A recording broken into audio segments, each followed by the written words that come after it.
Teman-teman sudah terlihat jelas belum? Sudah. Terima kasih feedback-nya.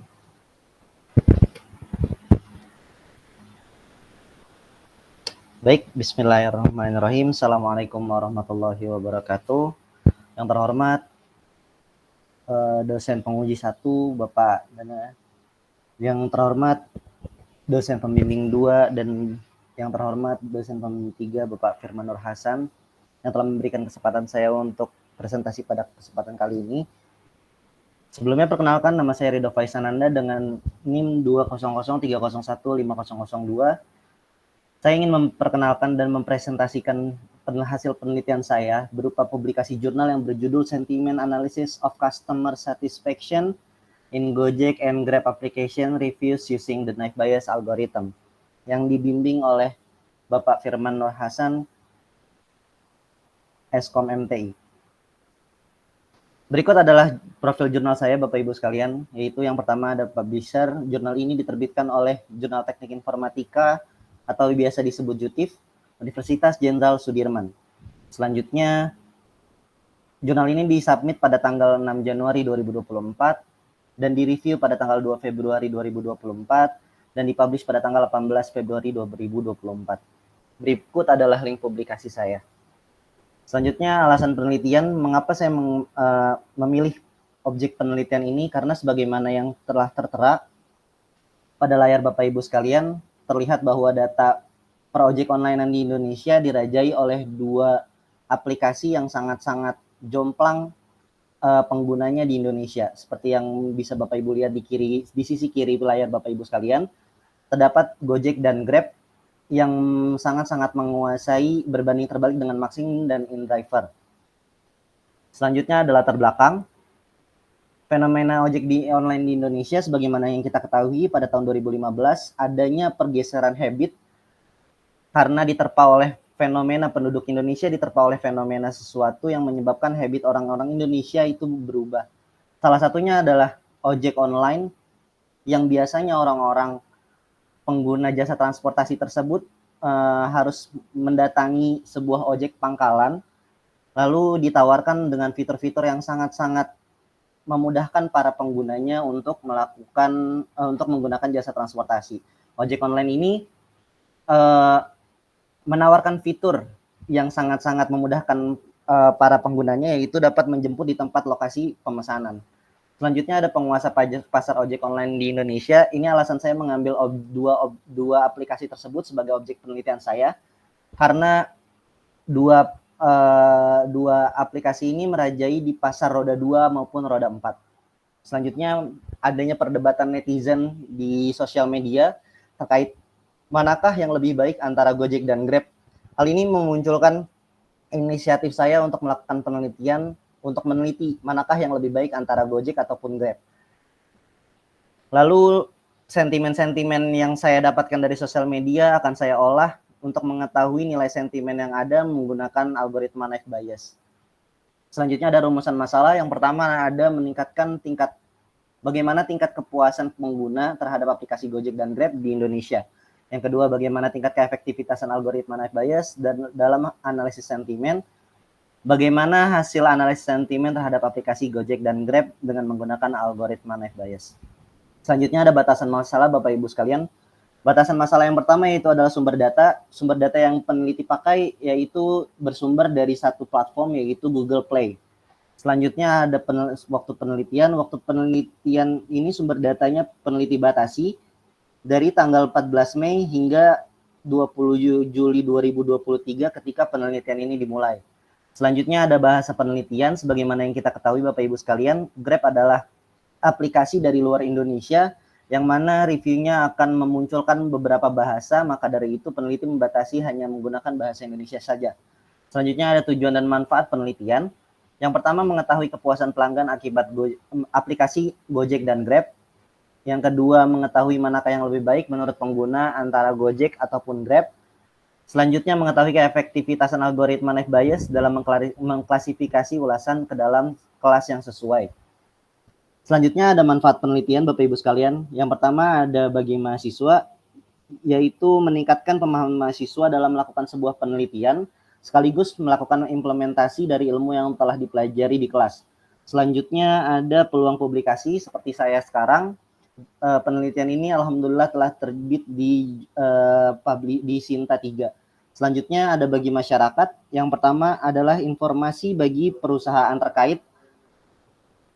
Informasi bagi perusahaan terkait untuk memperbaiki layanan-layanan yang telah ada sehingga dapat meningkatkan pelayanan yang telah tersedia. Selanjutnya ada bagi universitas. Yang pertama meningkatkan reputasi. Tentunya penelitian ini akan berdampak baik, membawa nama baik Universitas Muhammadiyah Profesor Dr. Hamka. Selanjutnya ada landasan teori. Di sini saya menggunakan Google Colab untuk menarik data, untuk melakukan web scraping. Selanjutnya web scraping untuk menarik data dari platform Google Play melalui Google Colab tentunya. Selanjutnya ada Rapid Miner. Ini peneliti gunakan untuk mengolah data. Selanjutnya ada Naive Bayes. Naive Bayes ini digunakan sebagai algoritma pengklasifikasian pada Rapid Miner. Selanjutnya Confusion Matrix ini peneliti gunakan untuk melakukan metode evaluasi. Selanjutnya penelitian relevan. Penelitian yang dilaksanakan oleh Dwi Jayanti DKK pada tahun 2022 berjudul Analisis Sentimen pada Ulasan Pelanggan menggunakan metode Naive Bayes Classifier. Pada penelitian ini penulis relevan dengan objek penelitian yaitu Grab Indonesia. Selanjutnya ada penelitian yang dilaksanakan oleh Ginantra dan kawan-kawan pada tahun 2022 yaitu analisis sentimen ulasan Villa Ubud menggunakan metode Naive Bayes, Decision Tree, dan KNN. Peneliti relevan dengan skema pre-processingnya. Selanjutnya ada Kak Nugroho dan Firman Nur Hasan tahun 2023 tentang analisis sentimen masyarakat mengenai perampasan aset di Twitter menggunakan metode Naive Bayes. Peneliti pada jurnal ini sangat relevan dengan metode split data yaitu pada saat pemodelannya. Selanjutnya ada alur penelitian, Bapak Ibu sekalian. Tahap pertama yang peneliti lakukan yaitu dengan menggunakan yaitu dengan pengumpulan data. Peneliti menggunakan Google Colab untuk mengambil data yang ada dari Google Play. Setelah mendapatkan dataset yang peneliti perlukan, peneliti melakukan tahap kedua yaitu pre-processing, yang mana peneliti melakukan menggunakan beberapa operator yaitu tokenize, transform cases, stop word, dan filter token. Selanjutnya ada pelabelan data. Pelabelan data ini berfungsi untuk memberikan nilai kelas sentimen positif, apakah sentimen itu mengandung nilai positif ataupun. Selanjutnya ada pemodelan. Peneliti pada penelitian ini menggunakan dua metode pemodelan. Yang pertama ada split data dan yang kedua ada cross validation. Alasan peneliti menggunakan dua metode dalam pemodelan ini sebagai komparasi manakah yang menghasilkan nilai akurasi yang lebih baik. Selanjutnya ada evaluasi seperti mana yang telah peneliti jelaskan di atas. Pada metode evaluasi ini peneliti menggunakan confusion matrix sebagai bahan evaluasi yang akan peneliti laksanakan. Selanjutnya ini hasil evaluasi. Berikut adalah hasil evaluasi yang peneliti dapatkan di aplikasi Gojek.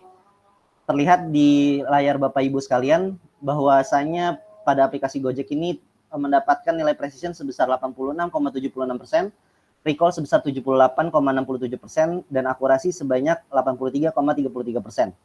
Selanjutnya pada aplikasi Grab didapatkan nilai precision sebesar 75%, recall sebesar 83,51%, akurasi sebesar 85,67%. Kesimpulan dan saran. Kesimpulan, Grab memiliki nilai sentimen positif lebih banyak daripada Gojek. Yang kedua, algoritma Naive Bayes efektif dalam mengklasifikasi sentimen dalam penelitian kali ini. Yang ketiga, pada aplikasi Gojek didapatkan nilai akurasi sebesar 83,33% dengan 118 true positif, 18 false negatif, 32 false negatif, dan true negatif sebanyak 132.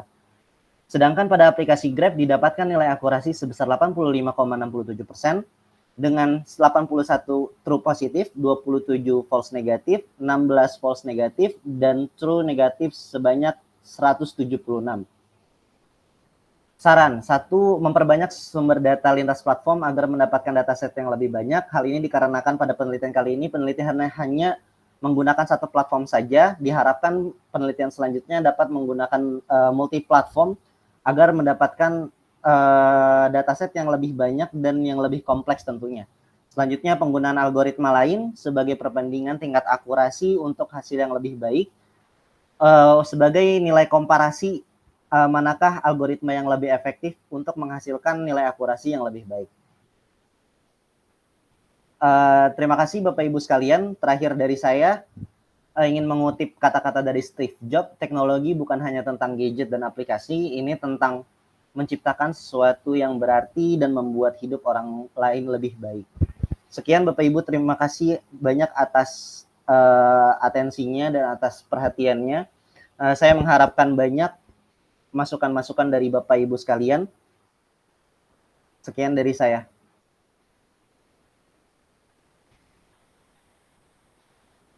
Bapak, ini langsung ditutup atau bagaimana, Pak?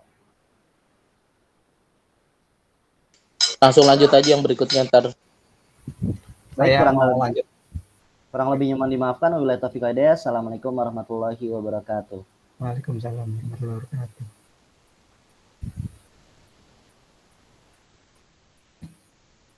Share screen.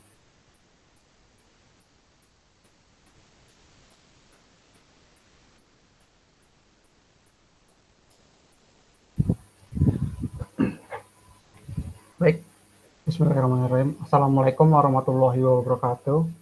Yang terhormat kepada Bapak A selaku dosen penguji 1 dan Bapak B selaku dosen penguji 2. Tidak lupa kepada Bapak Firman Nur Hasan, Eskom MTI selaku dosen pembimbing yang sudah menemani jalannya penelitian ini dari awal hingga hari ini. Perkenalkan, nama saya Kifandi Nugroho dengan NIM 230151117. Ingin mempresentasikan tugas akhir yang menggunakan jalur publikasi jurnal dengan judul Analisis Sentimen Masyarakat mengenai RUU Perampasan Aset di Twitter menggunakan metode NEF-BS. Selanjutnya di sini adalah peneliti memperkenalkan tempat di mana peneliti melakukan publikasi pada jurnal. Peneliti melakukan publikasi pada penerbit Sematika Jurnal, Stiki Informatika Jurnal, Sinta 4.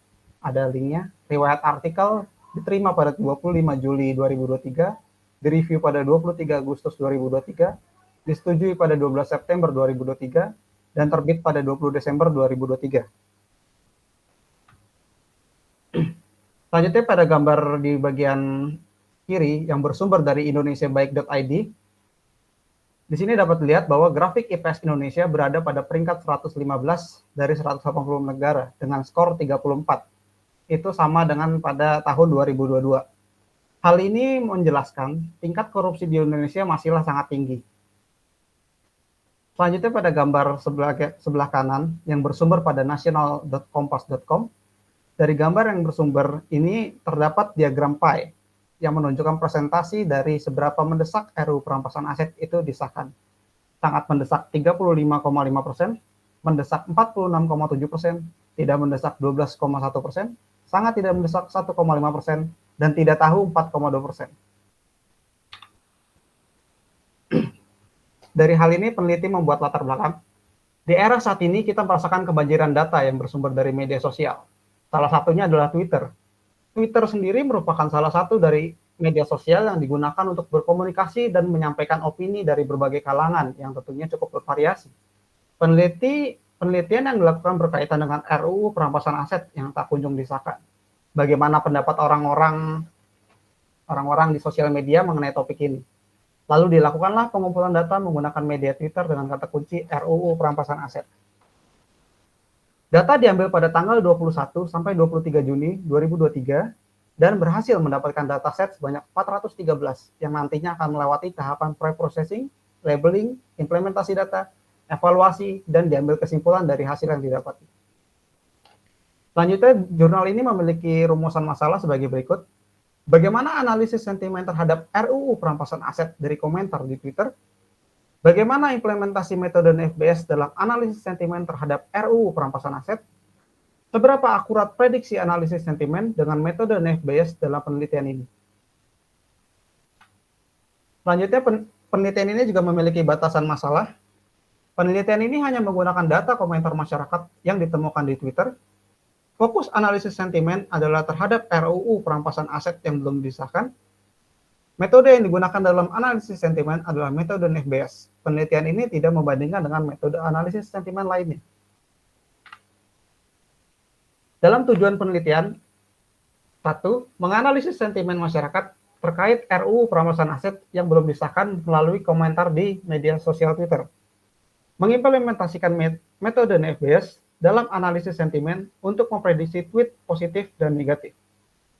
Mengevaluasi akurasi hasil prediksi analisis sentimen menggunakan metode NFBS. Ada 3 manfaat penelitian dari jurnal ini. Pertama, bagi pemerintah.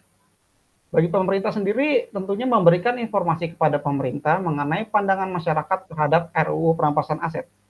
Dengan mengetahui informasi ini, pemerintah dapat mengambil keputusan yang lebih baik. Selanjutnya, bagi masyarakat, memberikan representasi opini masyarakat apakah sejalan atau berbeda pandangan dari mayoritas. Hal ini juga dapat mempengaruhi pemerintah untuk mengambil keputusan dalam pengesahan RUU perampasan aset. Lalu manfaat bagi peneliti,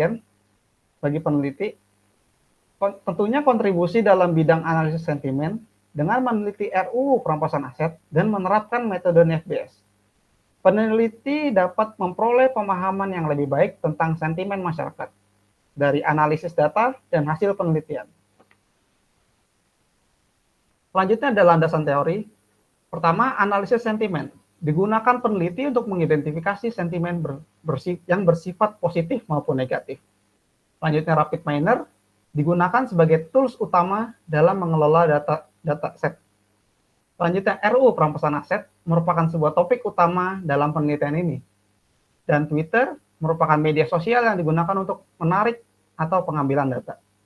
Selanjutnya, machine learning, bidang yang didalami peneliti untuk melakukan penelitian. NFBS adalah algoritma machine learning yang digunakan peneliti dalam penelitian ini. Preprocessing, tahapan yang digunakan peneliti dalam mengelola data. Lalu confusion metric, digunakan untuk menghitung akurasi supaya dapat mengetahui hasil evaluasi. Selanjutnya di sini adalah penelitian yang relevan. Pertama dari Irfandi dan kawan-kawan tahun 2023. Dalam tahapan preprocessing, penelitian ini menggunakan jurnal tersebut sebagai referensi. Selanjutnya pada penelitian Watriantos dan kawan-kawan 2022, relevansi dengan penelitian ini adalah penggunaan tools rapid miner oleh peneliti. Selanjutnya Jimmy dan kawan-kawan 2023, pada confusion metric, jurnal tersebut menggunakan perbandingan 8:2, yang membuatnya relevan dengan penelitian ini. Selanjutnya alur perancangan. Dalam alur perancangan dimulai dengan pengumpulan data. Peneliti melakukan pengumpulan data yang bersumber pada Twitter menggunakan rapid miner dengan kata kunci RUU perampasan aset dan berhasil memperoleh data sebanyak 413 data. Selanjutnya pada tahapan pre-processing, data yang sebelumnya 413 data tersebut diolah dengan cara seperti disaring seperti replace, menghilangkan duplikat dan menghapus data yang kosong, dan berhasil menyiapkan data yang akan dianalisis sebanyak 179 data. Setelahnya dilakukan oleh peneliti labeling. Ini adalah proses memberikan label sentimen positif dan negatif dari 40 data dari 179 40 dari 179. Selanjutnya implementasi data adalah tahap setelah melakukan labeling. Pada tahapan ini peneliti menerapkan algoritma NFBS yang dipilih sendiri karena memiliki kemampuan untuk memprediksi akurasi dari komentar publik yang telah diberi label sentimen positif dan negatif. Setelah melakukan implementasi, dilakukanlah evaluasi yang merupakan hasil dari penelitian ini. Hasil akhirannya seperti perhitungan akurasi, diagram pie, dan word cloud. Setelah melakukan evaluasi, maka selanjutnya pembuatan laporan. Tahapan penelitian menyusun penelitian ke dalam jurnal maupun tugas akhir. Dari hasil penelitian, didapati 3 hasil. Pertama ada gambar bagian kiri, diagram pie. Pada diagram pie ini hasil positif sebanyak 131 atau 73% positif, dan negatif 48 atau 27% negatif. Yang artinya di sini lebih banyak orang yang setuju akan RUU perampasan aset. Dari gambar kedua, workload, dapat terlihat dari kata-katanya yang terlihat lebih menonjol, lebih besar. Pertama ada koruptor, kedua ada sahkan, ketiga ada korupsi. Ini akan menjadi alasan utama bagi opini masyarakat mengenai RUU perampasan aset. Selanjutnya yang ketiga, ada gambar confusion matrix, true positif 11, false positif 1, false negatif 15, true negatif 9. Dari hasil penelitian juga didapati hasil penghitungan secara manual dengan precision positif 0,91 atau 91%, recall positif 0,42 atau 42%, dan precision negatif 0,37%, recall negatif 0,90%. Dan didapati dari hasil perhitungan tersebut adalah akurasi sebesar 0,55%, 0,55 atau 55%. Dari kesimpulan tersebut, penelitian ini menggunakan metode NFBS dengan tools RapidMiner untuk menganalisis. Peneliti melakukan analisis sentimen dengan mengambil data dari Twitter menggunakan kata kunci RUU perampasan aset. Dari penelitian ini, peneliti menyimpulkan bahwa banyak orang yang mengharapkan disahkannya RUU perampasan aset. Saran, memperbanyak lagi data set yang diambil sehingga bisa membuat data latih dan data uji yang untuk mendapatkan akurasi yang lebih baik. Mungkin itu saja dari yang peneliti bisa sampaikan. Saran dan masukan dari Bapak Ibu penguji sangat penting untuk penelitian ini dan penelitian saya selanjutnya. Izinkan saya menyampaikan quotes dari Carly Fiorina. The goal is to turn data into information and information into insight. Sekian dari saya. Wassalamualaikum warahmatullahi wabarakatuh. Terima kasih. Oke, waalaikumsalam. Oke, baik. Ini nggak ada yang sebar kuesioner. Ini saya Pak, coba. Oke, ya. Itu bebas ya maksudnya itu ya. Oke, jadi biar tahu kita apa namanya performnya sejauh mana ya. Nanti ya silakan aja yang isi teman-teman yang lain. Oke, baik. Berikutnya silakan langsung.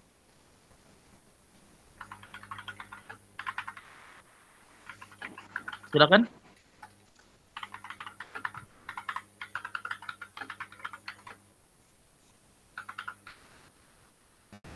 Saya boleh deh Pak. Iya boleh, silakan lanjut.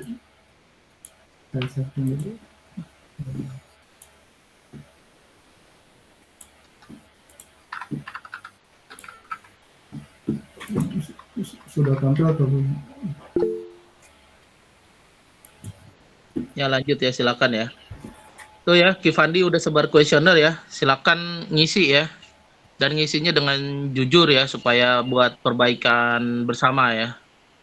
Oke, silakan lanjut Hilmi. Bismillahirrahmanirrahim. Assalamualaikum warahmatullahi wabarakatuh.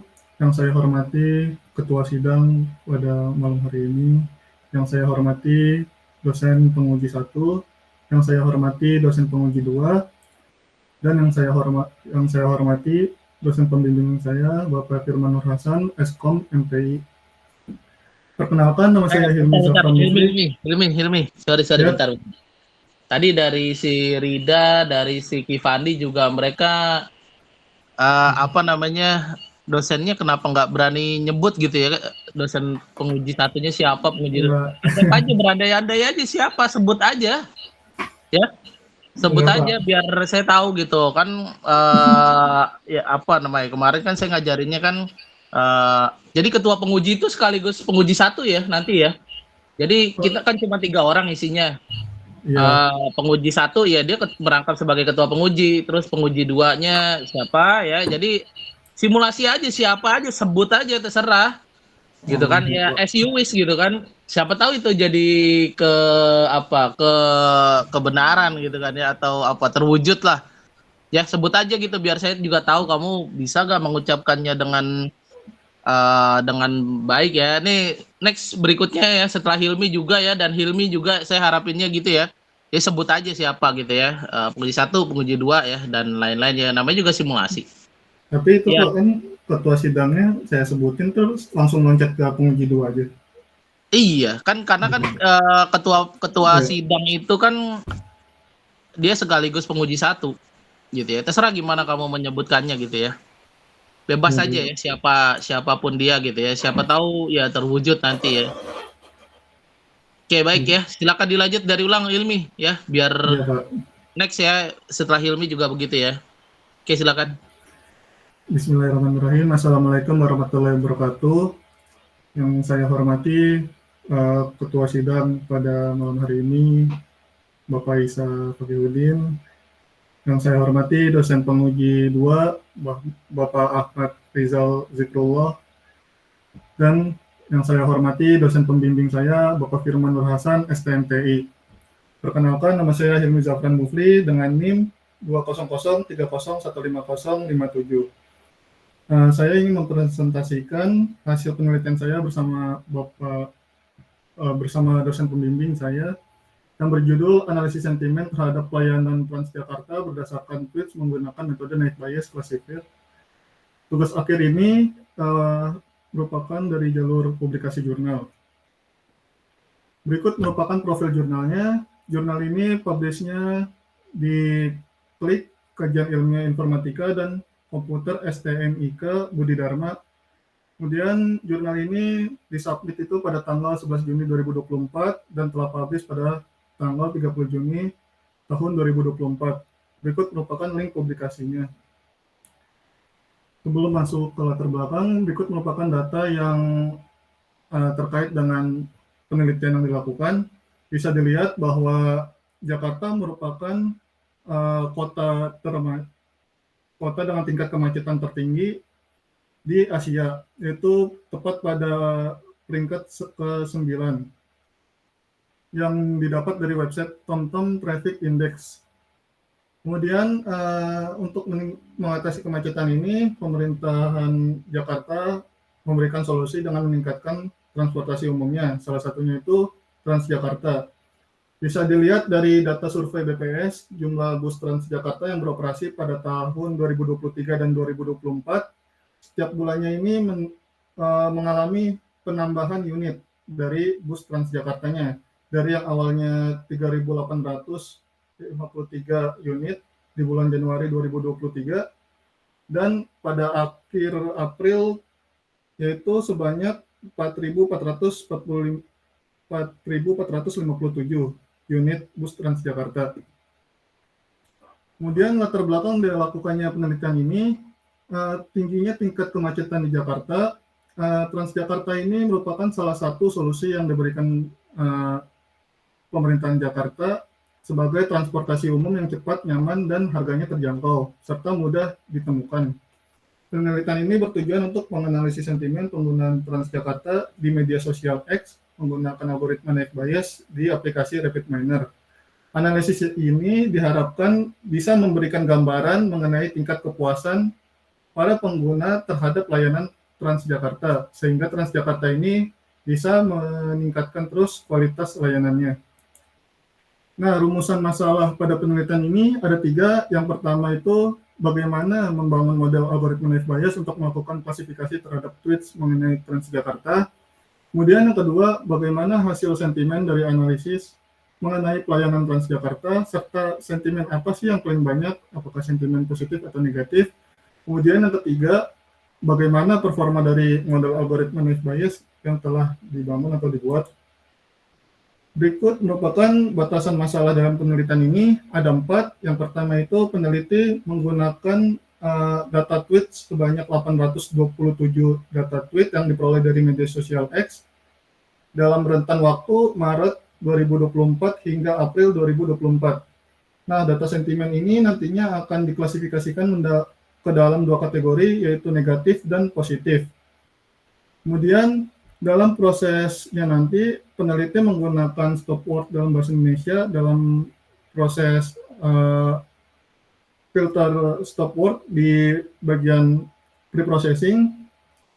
yang didapatnya itu dari website Kaggle, dikarenakan software bahasa Indonesia ini belum tersedia di aplikasi RapidMiner-nya. Kemudian penelitian ini menggunakan metode Naive Bayes. Manfaat penelitian ini ada 3. Yang pertama manfaat mahasiswa, yaitu mahasiswa dapat tahu bagaimana cara mengumpulkan data atau meng-crawling data di media sosial X, serta bisa membangun algoritma Naive Bayes itu untuk melakukan analisis sentimen. Kemudian manfaat untuk masyarakat ini, masyarakat bisa mendapatkan gambaran gimana sih layanan yang telah diberikan oleh Transjakarta ini. Kemudian manfaat bagi peneliti lain itu bisa menjadi sebuah referensi untuk melakukan penelitian mengenai analisis sentimen dengan menggunakan metode Naive Bayes.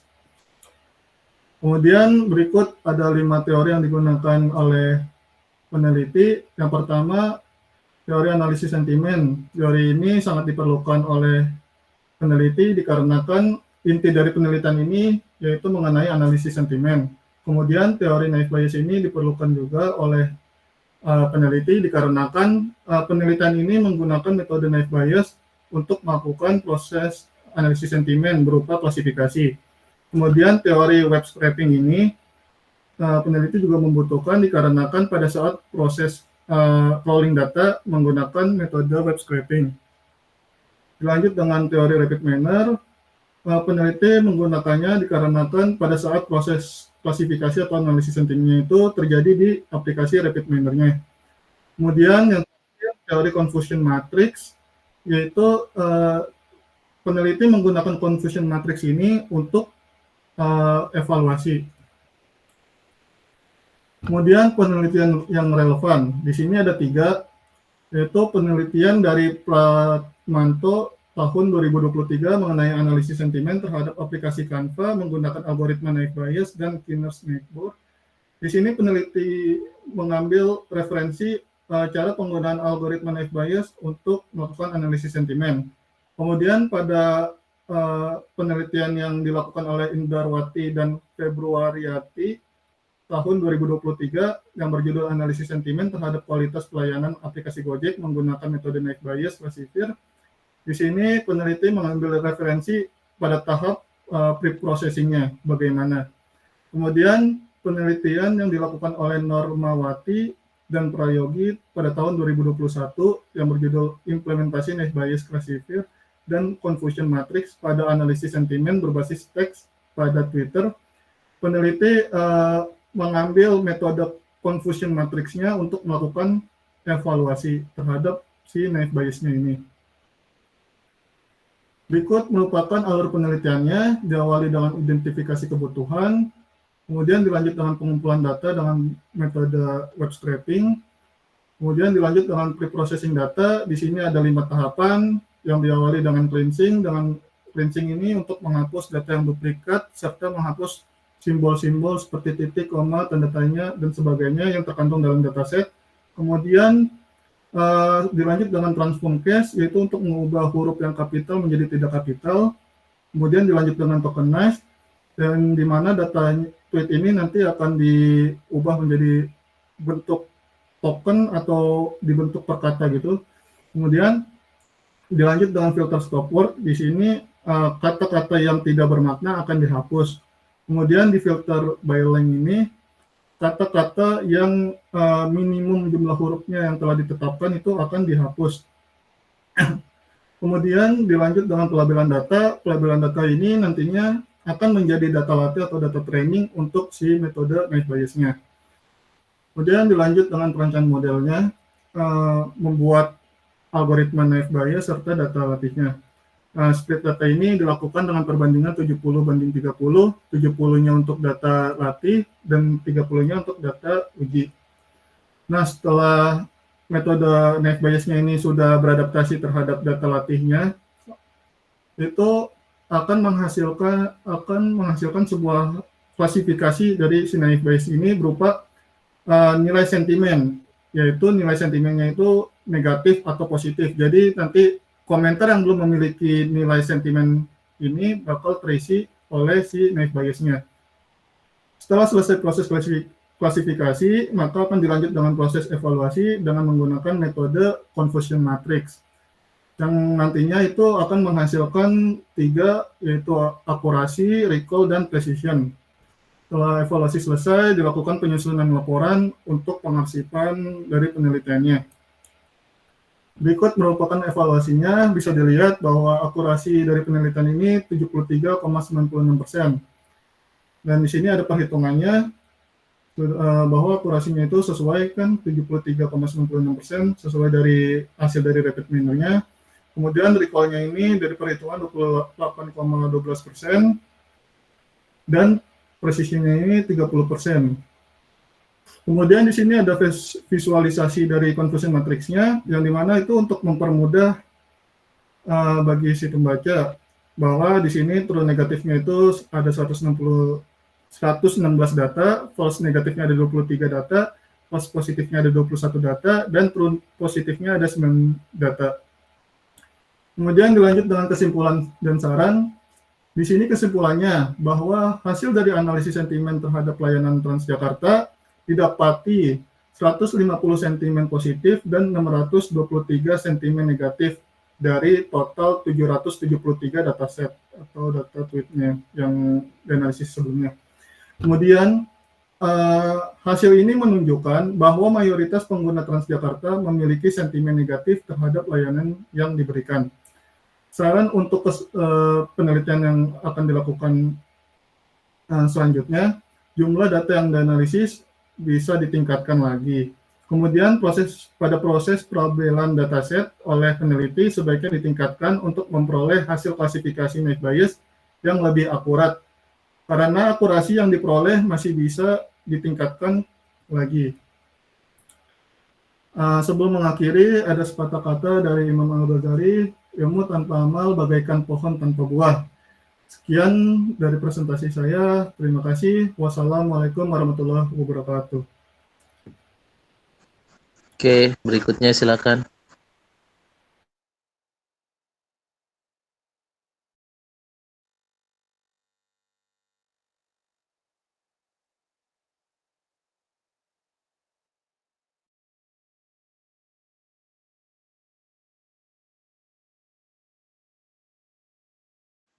Gimana, ada lagi kah yang mau maju? Siap?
Oke, baik. Kalau misalnya tidak ada lagi, berarti kita akhiri aja ya. Sayang juga sebenarnya ini kesempatan buat kalian dapetin feedback dari teman-teman kalian. Oke, baik. Kalau gitu saya izin live dulu ya, karena nggak ada lagi yang maju. Saya udah kasih feedback ya tadi buat yang sudah sebar. Oke. Assalamualaikum. Ini nggak ada lagi, benar? Saya, Pak. Ya udah, yuk langsung lanjut. Iya, jangan disia-siakan kesempatannya ini tuh. Tadi mereka yang udah maju udah pada sebar Google Form.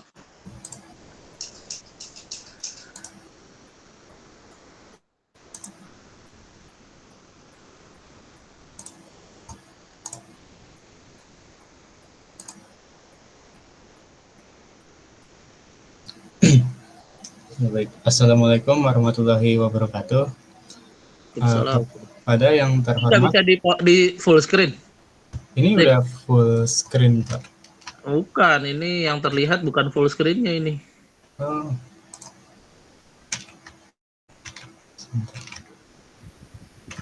Share screen-nya pilih yang itu.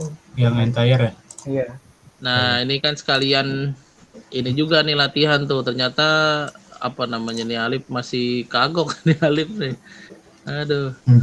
Entire screen boleh atau apa? Screen 1 atau screen apa gitu. Kalau saya biasanya ngajar entire screen. Yang lain juga isi questionnaire ya. Itu temennya mereka butuh feedback ya yang udah maju. Ya, udah terlihat ya teman-teman. Ya, udah full screen, silakan. Baik. Assalamualaikum warahmatullahi wabarakatuh.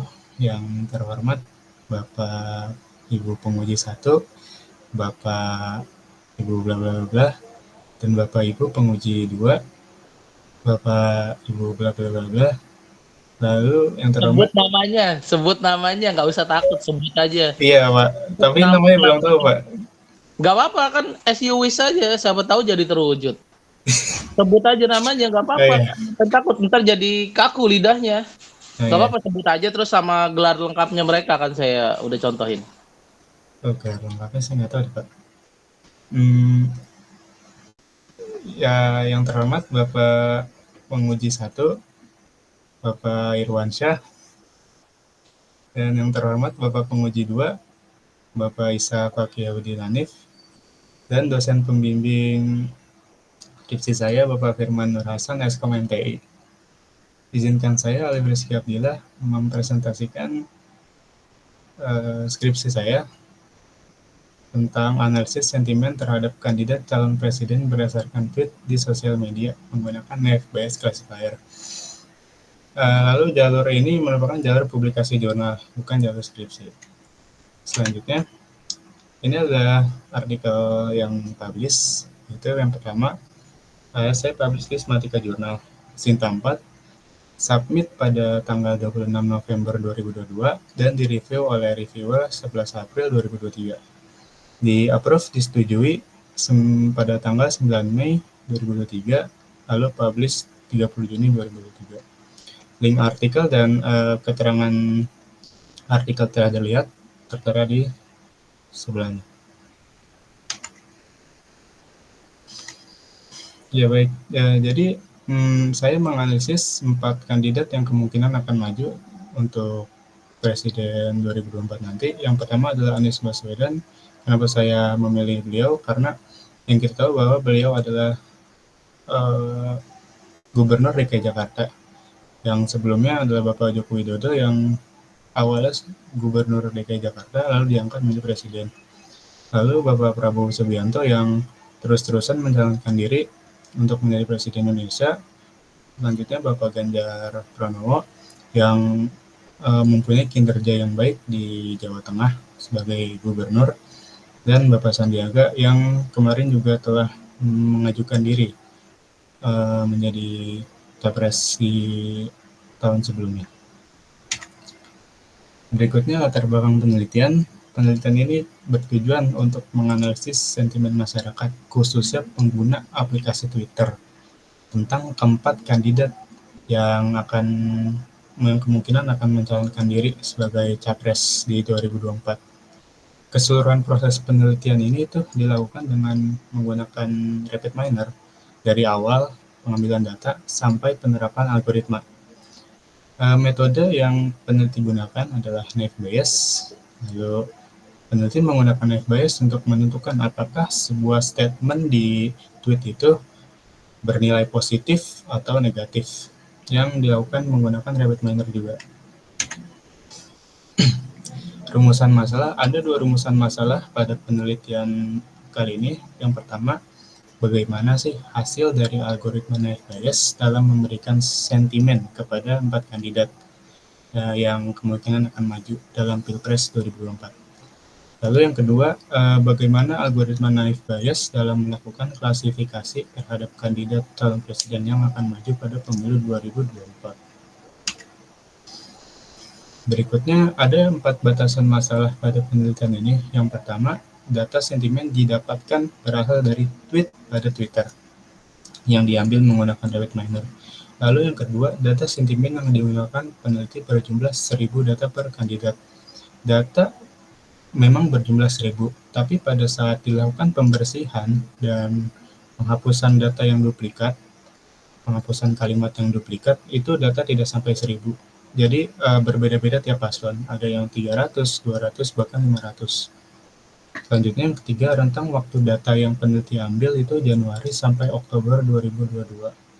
Yang keempat, penelitian ini menggunakan bahasa Indonesia. Selanjutnya manfaat penelitian, ada 2 manfaat penelitian dari penelitian ini.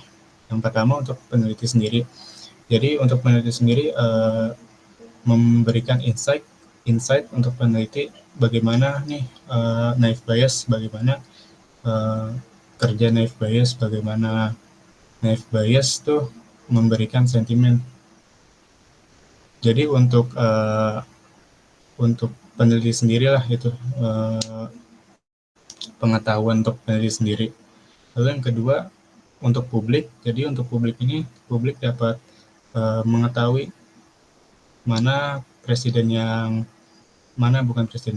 capres yang dinilai paling baik dan mana yang tidak, khususnya pengguna Twitter. Ada 4 landasan teori pada penelitian ini. Yang pertama analisis sentimen, RabbitMiner, lalu yang ketiga naive bias, lalu yang terakhir adalah pengambilan data.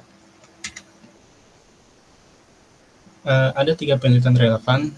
Penelitian ini relevan dengan penelitian yang peneliti lakukan karena dataset yang diambil dari ketiga penelitian ini sama-sama dari Twitter. Dari Twitter, bedanya hanya di metode. Yang pertama menggunakan random forest, yang kedua menggunakan SVM, dan yang ketiga menggunakan naive bias. Jadi dari ketiga penelitian ini, peneliti memutuskan untuk menggunakan naive bias untuk peneliti ambil di penelitian peneliti. Karena naive bias itu penerapannya mudah dan praktis simple. Diagram alir penelitian dimulai dari pengumpulan data sampai tahap naive bias. Jadi penelitian ini seluruhnya dilakukan di aplikasi RabbitMiner ya teman-teman dan Bapak Ibu penguji. Berikut adalah conversion matrix, evaluasi conversion matrix dari Anies Baswedan mendapatkan seperti nilai yang seperti ini. Ini adalah untuk conversion matrix Ganjar Pranowo. Lalu ini conversion matrix Prabowo Subianto. Dan yang terakhir conversion matrix Sandiaga Uno. Baik, sebelum lanjut ke kesimpulan dan saran, peneliti akan menjelaskan gimana sih cara kerja naive bias dalam melakukan analisis sentimen.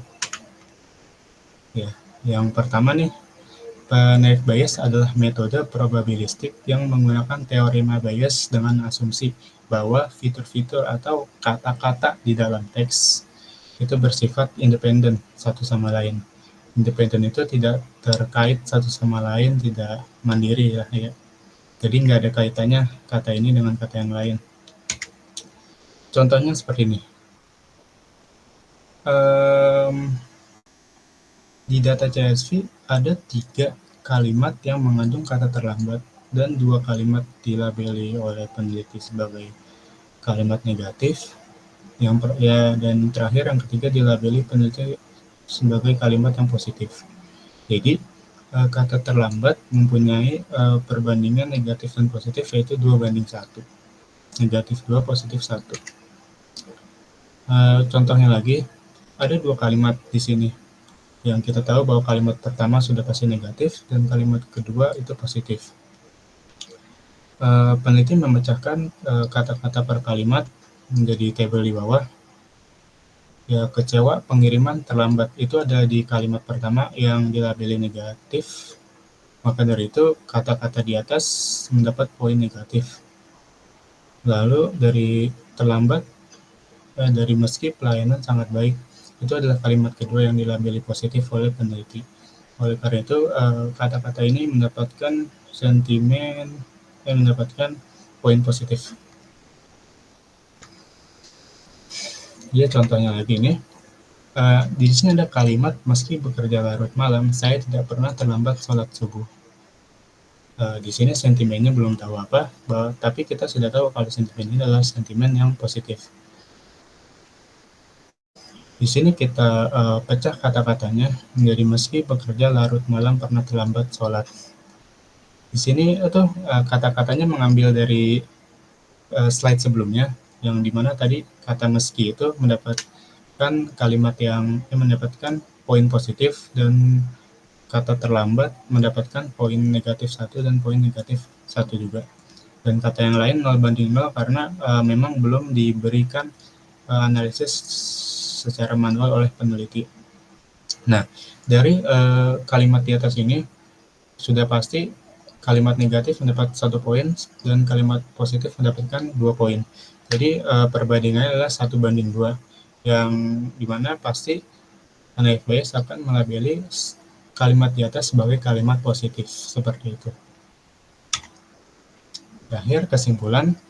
Yang pertama, Anies mendapatkan 72 sentimen negatif, 200 dan 201 sentimen positif. Ganjar mendapatkan 142 sentimen negatif, 160 sentimen positif. Prabowo mendapatkan 394 sentimen negatif dan 188 sentimen positif. Yang terakhir, Sandiaga mendapatkan 170 sentimen negatif dan 228 sentimen positif. Dari 1000 data yang diambil dengan rentang Januari 2022 sampai Oktober 2022. Saran untuk penelitian ini, yang pertama adalah perbanyak pelabelan data secara manual agar lebih akurat. Karena kita tahu dari slide yang sudah saya jelaskan sebelumnya, bahwa semakin banyak sentimen yang dilabeli manual, NFBS akan semakin akurat dalam pengambil keputusan. Data yang diambil lebih banyak agar di sini kita sebagai pembaca atau orang-orang yang membaca artikel saya akan lebih melihat kalimat atau sentimen yang lebih variatif yang akan dilabeli oleh NFBS. Baik, terima kasih atas perhatian Bapak Ibu penguji dan teman-teman. Sebelum itu saya ingin memberikan kata-kata mutiara dari Franz Kafka. There are two main human sins from which all the other derive, impatience and indolence.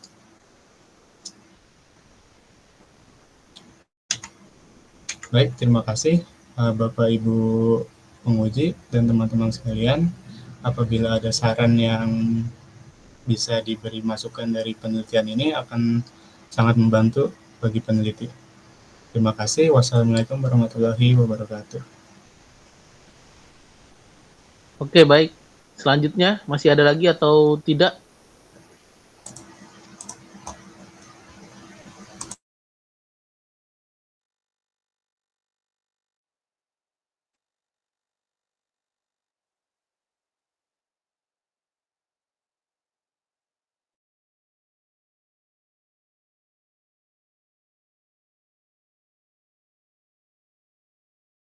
Bapak, saya mau nyoba. Iya, silakan, Pis. Memang waktunya. Ayo. Iya, Pak.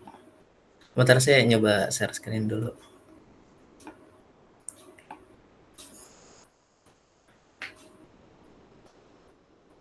Baik, apakah sudah terlihat? Ya, silakan.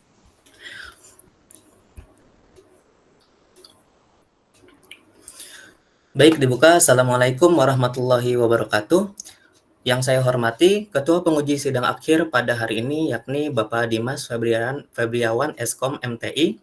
Yang saya hormati Penguji 2, yakni Bapak Irwansyah Eskom Mkom. Dan dosen yang saya hormati, yakni dosen pembimbing, yaitu Bapak Firman Nur Hasan Eskom MTI.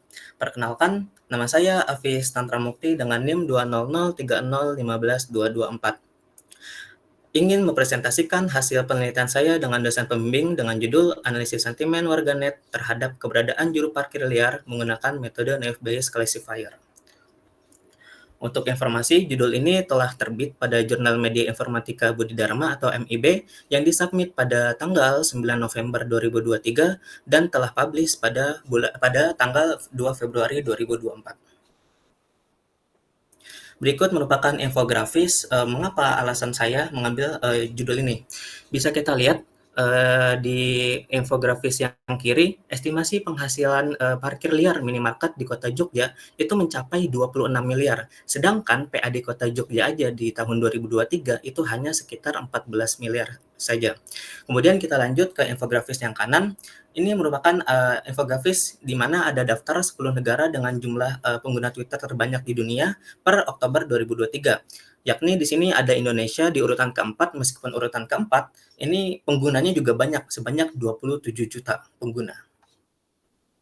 Lanjut kepada latar belakang. Juru parkir liar ini merupakan sebuah aktivitas ilegal. Meskipun udah diatur sama Perda, tapi kita tetap aja bisa nemuin itu ketika kita mengunjungi sebuah minimarket atau tempat yang lainnya. Kemudian media sosial X atau Twitter itu berperan dalam berbagi pengalaman pengguna atau pendapat, itu seringkali berbagi pendapat gitu penggunanya. Nah, analisis sentimen di media sosial X ini itu akhirnya cocok gitu untuk memahami pandangan netizen dengan fokus pada opini masyarakat Indonesia terhadap fenomena ini. Berikut merupakan gambar ilustrasi juru parkir liar. Lanjut kepada rumusan masalah. Yang pertama, apa opini netizen terhadap keberadaan juru parkir liar di media sosial X? Kemudian bagaimana pengolahan data menggunakan metode Naive Bayes? Kemudian adalah bagaimana perhitungan tingkat akurasi pada analisis sentimen menggunakan metode Confession Matrix. Lanjut kepada batasan masalah. Yang pertama, data yang digunakan diambil menggunakan public source code. Kemudian data yang diambil itu menggunakan keyword tukang parkir liar. Kemudian ada pemrosesan sentimen dilakukan menggunakan aplikasi RapidMiner. Selanjutnya ada pemrosesan data menggunakan metode Naive Bayes dan evaluasi akurasi dengan metode Confession Matrix. Lanjut kepada tujuan penelitian. Yang pertama, mengetahui sentimen netizen tentang keberadaan juru parkir liar, kemudian mengetahui cara mengolah data tweet menggunakan metode Naive Bayes, kemudian adalah mengetahui nilai perhitungan akurasi menggunakan Confession Matrix, dan yang terakhir adalah sebagai bahan evaluasi untuk pemerintah atau penegak hukum mengatasi fenomena ini. Lanjut kepada manfaat penelitian. Yang pertama adalah bagi masyarakat umum, yakni memberikan hasil umum penelitian apakah sentimen condong ke positif, negatif, atau netral. Kemudian bagi pemerintah adalah bisa membuat kebijakan atau undang-undang baru menghadapi fenomena ini. Kemudian bagi penegak hukum bisa membuat strategi untuk menertibkan para juru parkir liar ini. Kemudian bagi peneliti sendiri adalah memperoleh wawasan dan pengetahuan tentang pengelola data menggunakan metode Naive Bayes dan Confession Matrix. Lanjut kepada landasan teori. Di sini ada analisis sentimen merupakan tujuan utama penelitian ini dibuat untuk mengetahui sentimen Twitter itu tentang juru parkir liar apakah condong kepada positif, negatif, atau netral. Di sini ada juru parkir liar, di sini merupakan adalah objek penelitian ini. Kemudian media sosial ini merupakan digunakan sebagai wadah data yang digunakan pada penelitian ini. Kemudian crawling data merupakan tahapan untuk mengambil data-data dari media sosial untuk nantinya akan diproses. Kemudian RapidMiner merupakan sebuah aplikasi yang digunakan dalam memproses data. Kemudian pre-processing merupakan tahapan di mana data akan diolah dulu sebelum nantinya akan dimasukkan ke dalam machine learning atau pembelajaran mesin dan di sini kita menggunakan machine learning Naive Bayes. Nah, Naive Bayes sendiri merupakan salah satu machine learning tentang bagian pengklasifikasian. Lanjut kepada Confession Matrix, di sini adalah sebuah perhitungan tingkat akurasi yang telah dihasilkan dari pembelajaran mesin Naive Bayes itu sendiri. Lanjut kepada penelitian yang relevan, di sini ada 3. Yang pertama ada penelitian dari Hasri dan Alita. Di sini peneliti relevan dengan metode Naive Bayes-nya, karena menurut penelitian ini, hasil akurasi dari metode Naive Bayes ini itu lebih tinggi dibandingkan dengan SVM atau Support Vector Machine. Kemudian penelitian yang kedua dari Abdillah dan Hasan, peneliti relate dengan tahapan pre-processing-nya. Kemudian pada penelitian ketiga, Alfandi, Safira, dan Hasan, di sini peneliti relate dengan parameter sentimennya, yakni ada 3, sentimen positif, negatif, dan netral. Lanjut kepada diagram alir penelitian. Di sini mulai kemudian crawling data dari media sosial X, kemudian cleansing, kemudian ada proses pelabelan, ada pre-processing, kemudian data latih, kemudian implementasi NFBS, dan terakhir adalah evaluasi menggunakan conversion matrix dan selesai. Di sini terdapat hasil penelitian, yakni ini merupakan beberapa line dari kode. Di sini bisa kita lihat di sini ada keyword yakni tukang parkir liar. Data yang diambil pada tanggal 10 Oktober itu 2023 sebanyak 929 data. Kemudian data-data ini dilakukan sebuah cleansing, kemudian yang nantinya akan digunakan sebanyak 905 data saja. Nah, berikut merupakan proses pelabelan data digunakan 60-40, yakni 60 digunakan untuk data latih dan 40 digunakan untuk data uji. Nah, pelabelan ini dibagi menjadi 3, yakni sentimen negatif, sentimen netral, dan sentimen positif. Lanjut kepada tahap pre-processing. Di sini menggunakan operator tokenize, transform cache, filter subword, dan filter token sebagai lens. Kemudian setelah itu pembelian data latih. Setelah pembelian data latih berhasil, lanjut kepada implementasi NFBS. Lanjut kepada evaluasi. Setelah implementasi NFBS berhasil, maka di sini akan dilakukan sebuah conversion matrix. Nah, ini merupakan operator-operator yang digunakan untuk conversion matrix. Di bawahnya ada tabel yang berisikan hasil conversion matrix itu sendiri. Di sini bisa kita lihat class precision-nya pada prediksi negatif sebesar 92,82% dan class recall-nya pada true negatif adalah sebesar 100% dan sisanya adalah 0%. Mengapa demikian? Karena dari 905 data yang digunakan atau diproses itu data negatifnya ada sebanyak 841. Ini sangat jomplang dengan data atau sentimen negatif dengan sentimen netral atau positifnya yang hanya 34 dan 30 saja. Nah, tapi tetap saja akurasi dari NFBS-nya itu sendiri adalah 92,82%. Nah, dengan demikian peneliti memberikan saran yakni yang pertama, perbanyak pengambilan data sehingga data latih semakin beragam dan kemudian menggunakan machine learning yang lainnya untuk sebagai perbandingan hasil. Dan yang terakhir ada sebuah quotes dari John F. Kennedy, pemerintah yang baik adalah yang mampu menegakkan hukum dengan adil untuk kepentingan seluruh masyarakat. Terima kasih atas antusias atau perhatian Bapak atau Ibu. Barangkali ada masukan atau audiens barangkali ada yang ingin menanggapi.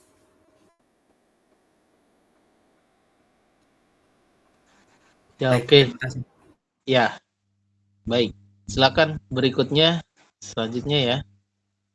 Kalau ada yang share Google Form, silakan aja di-share.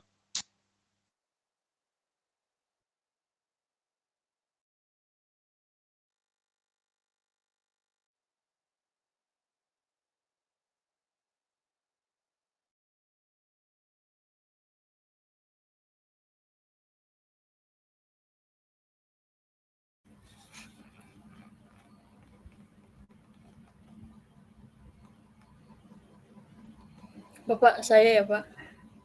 Iya dong, silakan lanjut. Bismillahirrahmanirrahim. Assalamualaikum warahmatullahi wabarakatuh. Yang terhormat Ketua Sidang Bapak Erian Rizal, Eskom Mkom, dan dosen penguji 2 Bapak Irwansyah, Eskom Mkom, dan juga yang terhormat Bapak Firman Nur Hasan, Eskom MTI, selaku dosen pembimbing. Pada kesempatan ini, perkenalkan peneliti Meliawati dengan NIM 20030315145 akan memaparkan mengenai penelitian berjudul Analisis Sentimen Pengguna Aplikasi CapCut pada ulasan di Play Store menggunakan metode Naive Bayes. Penelitian ini melalui jalur publikasi jurnal.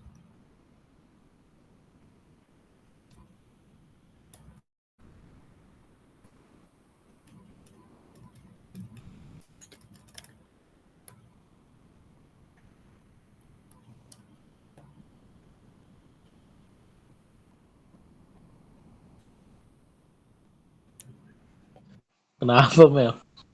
Bentar Pak, ada kendala, maaf. Aduh, iya. Oke. Kalau kendala nanti suruh diturunin dulu jadi maghrib, Mel. Jangan atuh. Ya, kalau saya nguji iya tuh. Jangan gitu.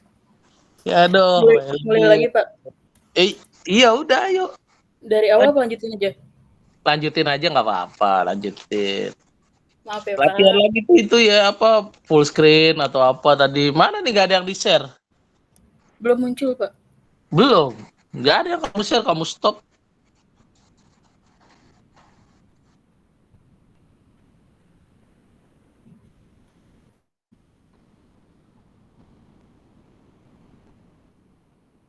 Udah muncul lagi belum ya? Udah full screen aja langsung. Sebagai informasi, penelitian ini sudah diterbitkan di KLIK atau Kajian Ilmiah Informatika dan Komputer yang terakreditasi Sinta 4. Penelitian disubmit pada tanggal 21 Desember 2023, direview pada tanggal 8 Februari 2024, dan dipublish pada tanggal 29 Februari 2024.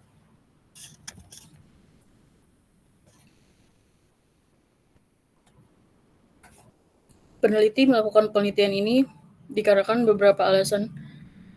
Bisa dilihat, pengguna internet semakin meningkat dari tahun 2018 sampai dengan tahun ini 2024, terhitung ada 79,5% atau sebanyak 221,5 juta jiwa yang menggunakan koneksi internet.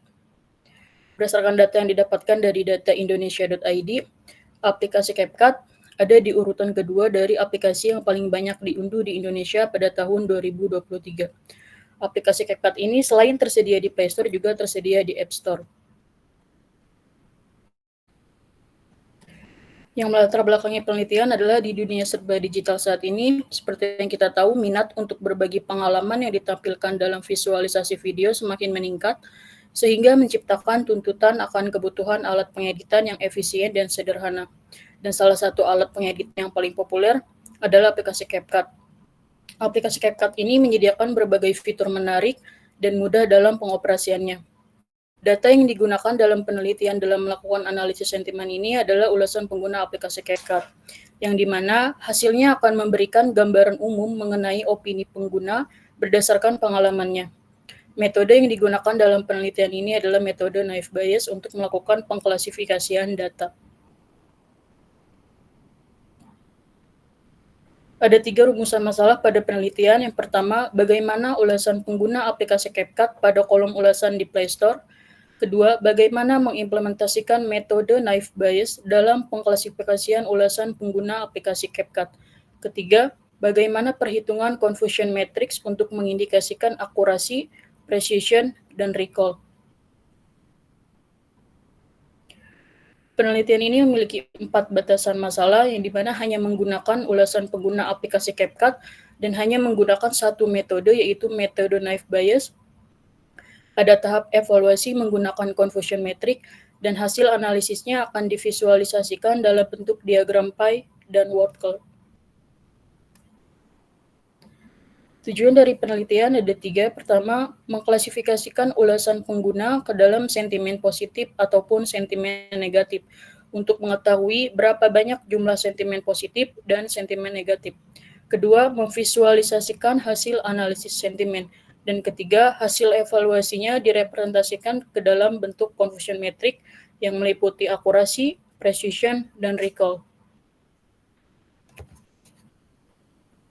Manfaat penelitian terdiri dari 3. Pertama ada untuk bagi developer, kedua bagi pengguna, dan ketiga bagi peneliti. Bagi developer, yaitu mengetahui kekurangan dan dapat menjadi masukan dalam mengembangkan aplikasi. Bagi pengguna, dapat menyampaikan kendala yang dialami dan menjadi masukan bagi developer sehingga aplikasi dikembangkan berdasarkan dengan kebutuhan pengguna. Bagi peneliti, setelah melakukan penelitian ini, peneliti mengetahui cara mengimplementasikan metode naive Bayes dalam melakukan pengklasifikasian data. Berikutnya ada 9 landasan teori yang digunakan dalam penelitian. Pertama ada analisis sentimen, ini untuk mengetahui persepsi pengguna aplikasi CapCut berdasarkan ulasan. Naive Bayes digunakan untuk mengklasifikasikan ulasan ke dalam sentimen positif ataupun sentimen negatif. Confusion metric digunakan dalam mengevaluasi hasil, yaitu nantinya ada perhitungan akurasi, precision, dan recall.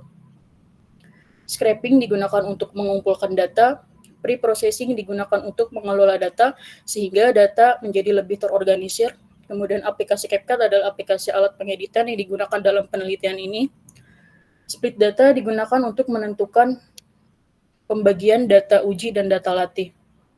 PlayStore sebagai sumber penelitian, sumber pengumpulan data, dan terakhir RapidMiner adalah aplikasi yang digunakan untuk mengolah data. Ada 3 penelitian yang paling relevan dengan penelitian yang dilakukan oleh peneliti. Yang pertama ada penelitian yang dilakukan oleh Yolanda dan kawan-kawan pada tahun 2023, yaitu dataset yang digunakan berupa ulasan di Play Store. Kemudian penelitian yang dilakukan oleh Rizkina pada tahun 2023 sama-sama menggunakan metode naive Bayes seperti yang peneliti lakukan. Kemudian penelitian yang dilakukan oleh Indriani dan kawan-kawan pada tahun 2023 yaitu pada tahap evaluasinya menggunakan confusion metric yang mengindikasikan akurasi, precision, dan recall. Berikutnya alur penelitian. Penelitian dimulai dengan melakukan scraping data atau pengumpulan data, kemudian melanjutkan ke tahap pre-processing, labeling, implementasi naive Bayes, evaluasi, dan penyusunan laporan.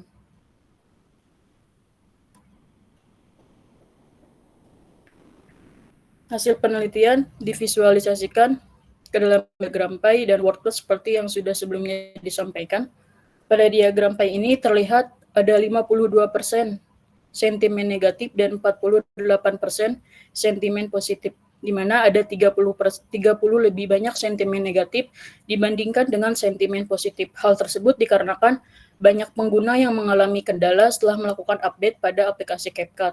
Kemudian visualisasi dalam bentuk workflow ini terlihat ada kata bagus yang paling besar, yaitu berarti kata yang paling banyak muncul di antara kata yang lainnya. Pada tahap evaluasi, peneliti menggunakan confusion metric, di mana ada 125 ulasan yang diprediksi benar sebagai sentimen positif, ada 171 ulasan yang benar diprediksi sebagai sentimen negatif, ada 11 ulasan yang salah diprediksi sebagai sentimen positif, dan ada 45 ulasan yang salah diprediksi sebagai sentimen negatif. Penelitian ini mendapatkan nilai akurasi sebesar 84,9%, nilai precision sebesar 91,91%, dan recall sebesar 73,53%.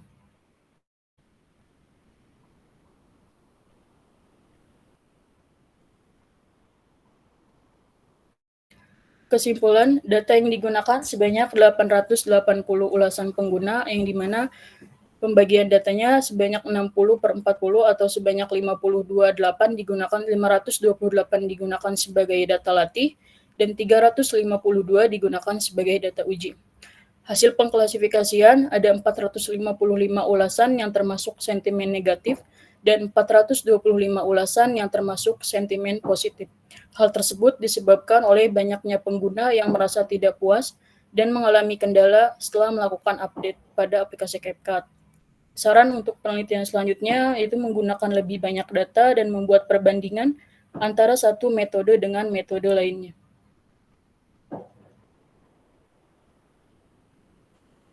Sebelum diakhiri, ada kutipan dari Jurgen Habermas, yaitu ruang publik adalah tempat di mana kita membentuk opini bersama.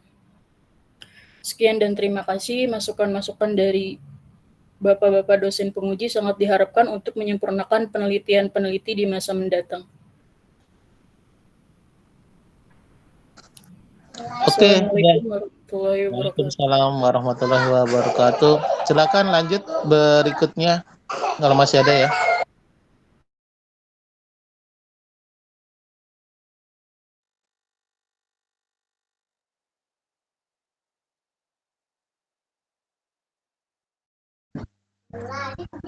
Ya, ada lagi?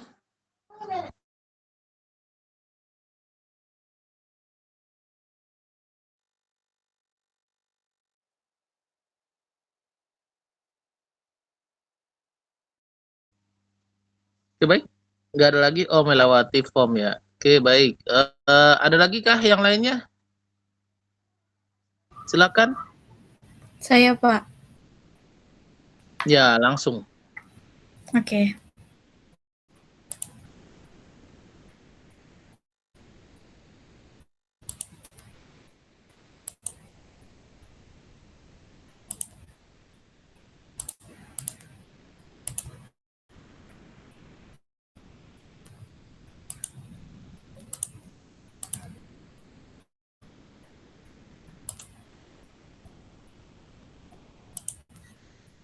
Apa udah masuk share screen-nya?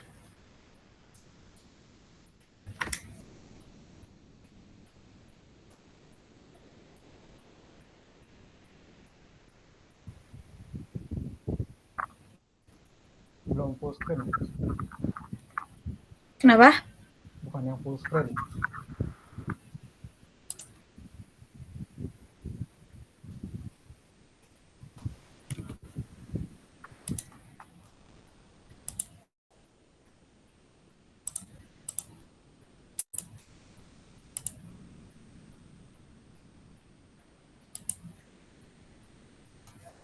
Sudah. Oke.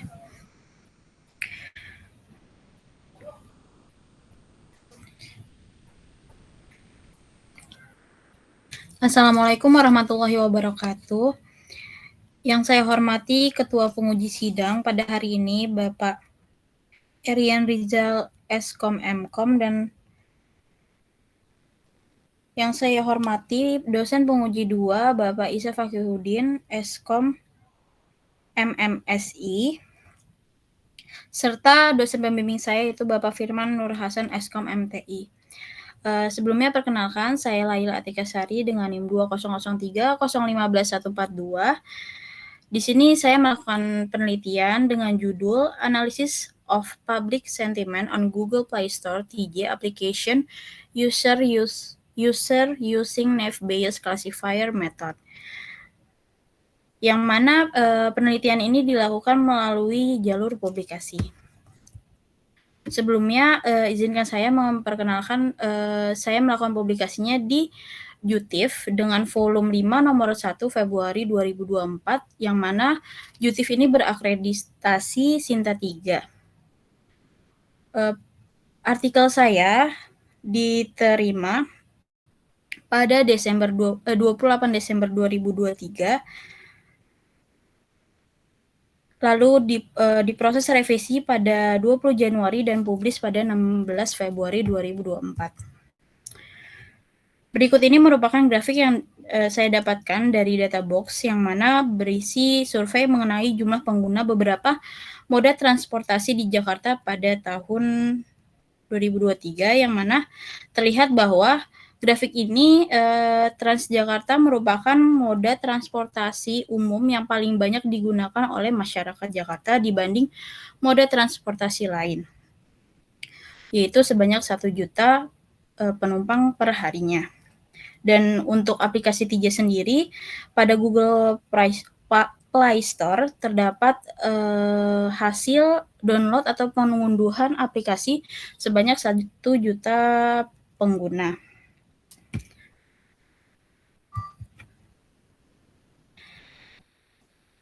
Kenapa saya melakukan penelitian ini?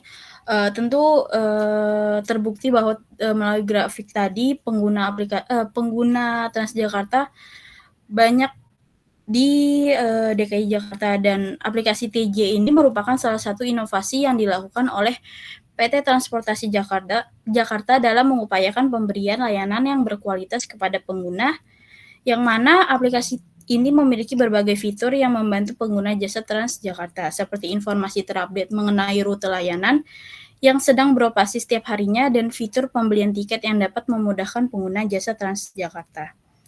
Dengan dilakukan penelitian ini, diharapkan dapat mengetahui bagaimana kepuasan pengguna aplikasi TJ dan mengetahui keefektifan penggunaan algoritma Naive-Bayes Classifier pada penelitian analisis sentimen berdasarkan review yang didapatkan dari komentar di Google Play Store.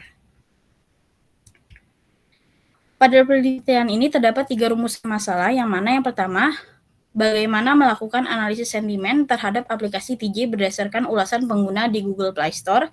Yang kedua, bagaimana mengimplementasikan metode Knife Bayes Classifier dalam menganalisis sentimen terhadap ulasan pengguna aplikasi TJ. Dan yang ketiga, seberapa besar tingkat akurasi hasil prediksi salah satu jenis metode klasifikasi itu Knife Bayes Classifier pada penelitian analisis sentimen ini.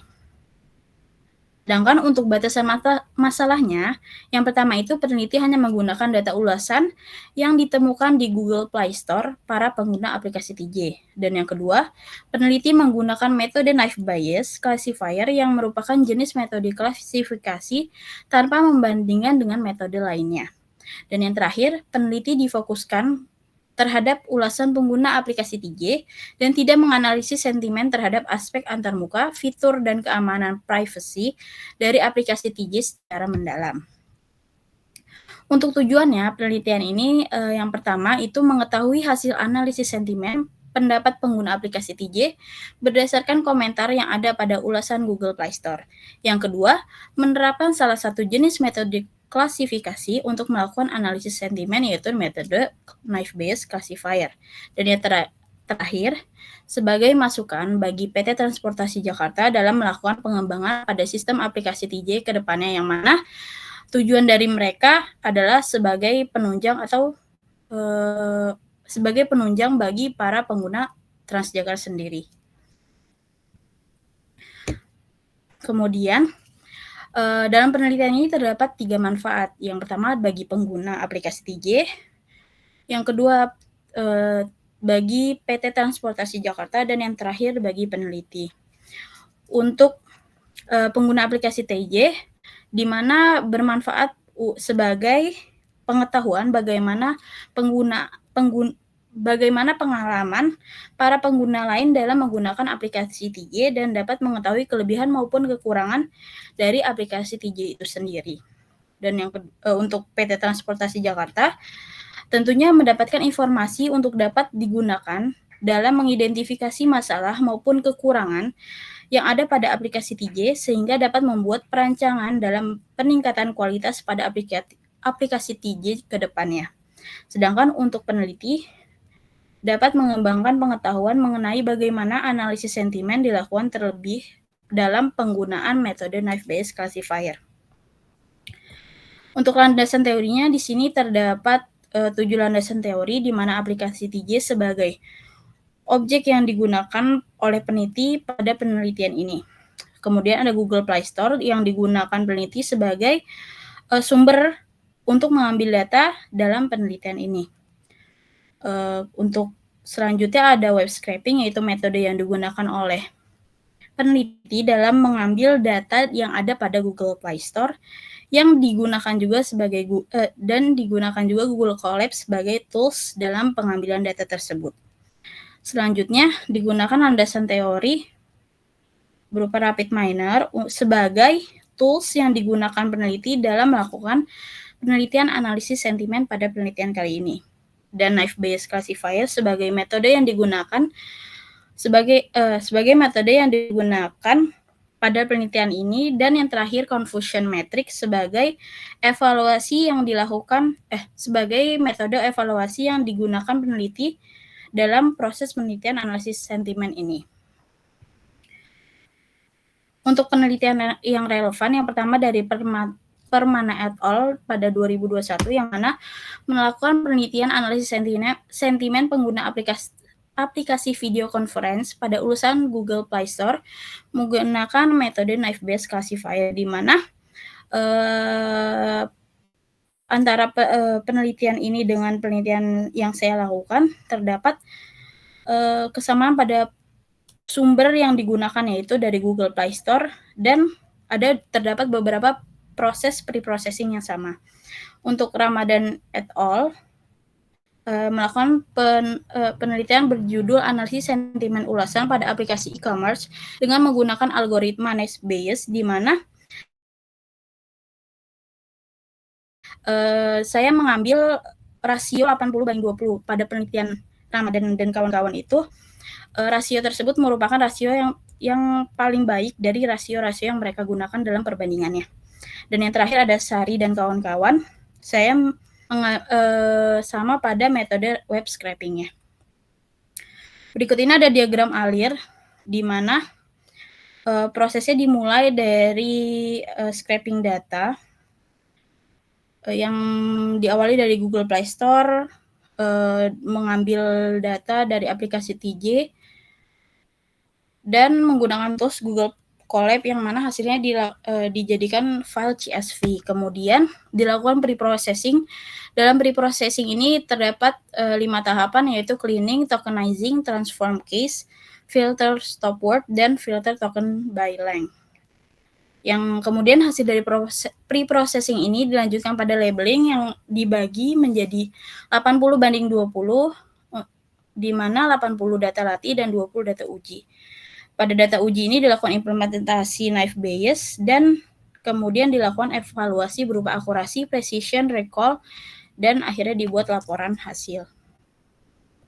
Berikut ini merupakan hasil dari penelitian yang untuk gambar pertama merupakan hasil word cloud. Untuk hasil word cloud-nya terdapat bahwa kata aplikasi merupakan kata paling banyak muncul dengan jumlah kemunculan sebanyak 237 kali, dan tiket sebanyak 78 kali, dan yang ketiga pembayaran sebanyak 71 kali. Untuk gambar kedua merupakan hasil diagram pie berupa uji coba review dari data sebanyak 849 dengan total 728 review sebanyak sentimen negatif dan 121 sentimen positif. Kemudian ini merupakan hasil dari confusion metric dengan recall 100%, precision 85,88% dan akurasi 85,88%. Kesimpulan dan sarannya, yang pertama, untuk kesimpulan, ulasan pengguna terhadap aplikasi TJ cenderung dominan pada sentimen dengan kategori negatif, yaitu sebanyak 729 dan 121 positif. Yang kedua, hasil dari proses pembobotan TF-IDF menunjukkan 3 kata yang memiliki frekuensi kemunculan paling tinggi, yaitu aplikasi, tiket, dan pembayaran. Serta yang terakhir, hasil akurasi sebesar 85,88% dengan nilai precision sebesar 85,88% dan nilai recall 100%. Untuk sarannya, diharapkan untuk penelitian berikutnya dapat menggunakan metode pengumpulan data yang lebih bisa mengumpulkan data ulasan secara maksimal dan sesuai. Yang kedua, lebih memperhatikan pemahaman, perasaan, atau opini pada ulasan pengguna pada tahapan pelabelan data training. Dan yang terakhir, dapat menggunakan urutan pre-processing yang lebih baik. Sebelum ditutup, terdapat quotes dari Thomas Alva Edison yang mana kelemahan terbesar kita terletak pada menyerah. Cara paling pasti untuk berhasil adalah selalu mencoba sekali lagi. Sekian dari saya. Wassalamualaikum warahmatullahi wabarakatuh. Oke, silakan dilanjut berikutnya.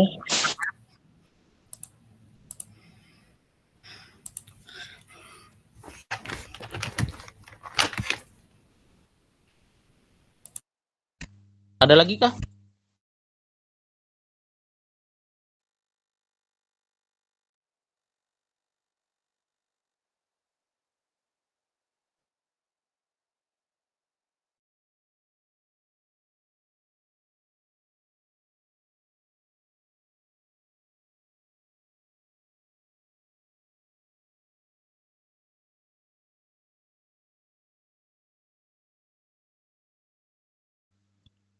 Oke, nggak ada lagi berarti. Kita cukupkan aja.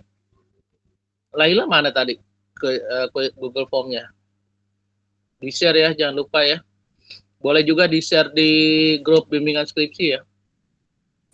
Oke, Pak. Nanti di-share. Ya. Oke, baik. Kalau misalnya nggak ada lagi, mungkin itu aja ya. Cuman yang saya highlight adalah dari keseluruhan yang tampil ya. Saya Pak mau maju. Mau maju presentasi. Iya, boleh silakan. Berarti masih ada lagi. Oke ya, lanjut. Saya Pak. Ya udah, silakan langsung share screen.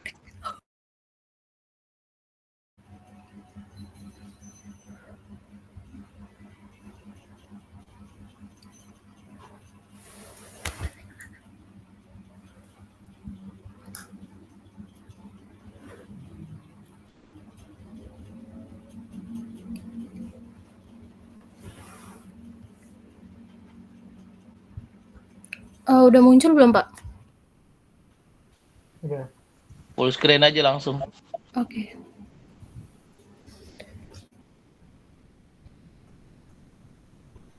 Ya. Assalamualaikum warahmatullahi wabarakatuh. Yang terhormat dosen penguji 1 Bapak Erian Rizal Eskom Mkom. Yang terhormat dosen penguji 2 Bapak Irwansyah Eskom Mkom, dan yang terhormat Bapak Firman Nur Hasan Eskom MTI. Selaku pembimbing peneliti. Terima kasih atas kesempatannya.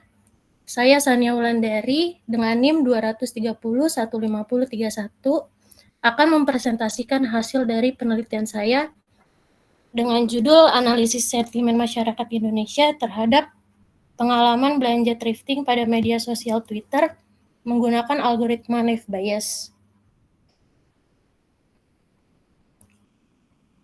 Selanjutnya, jurnal ini diterbitkan di Media Informatika Budi Dharma dengan tanggal submit 29 Februari 2024, lalu dipublish pada tanggal 23 April 2024.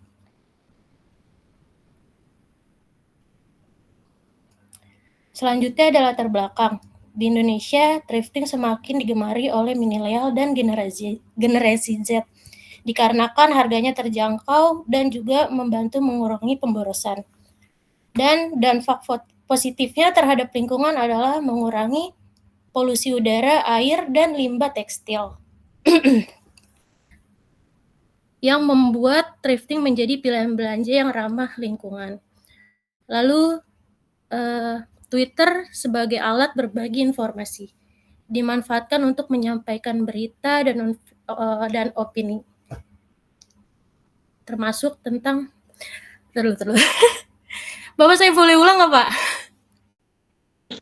Ya Grogi udah. banget. Lalu. Makanya siapin dong. Aduh, Sania nih. Ya, ayo. Lalu. Skip dulu deh, Pak. Yang lain dulu deh, Pak. Ya udah, ayo. Berikutnya siapa lagi yang mau? Sania gimana ini? Ayo, ada lagi kah? Berikutnya? Oh. Kalau nggak ada, saya langsung resume nih. Resume dari yang sudah tampil tadi nih. Laila mana? Laila ininya ya.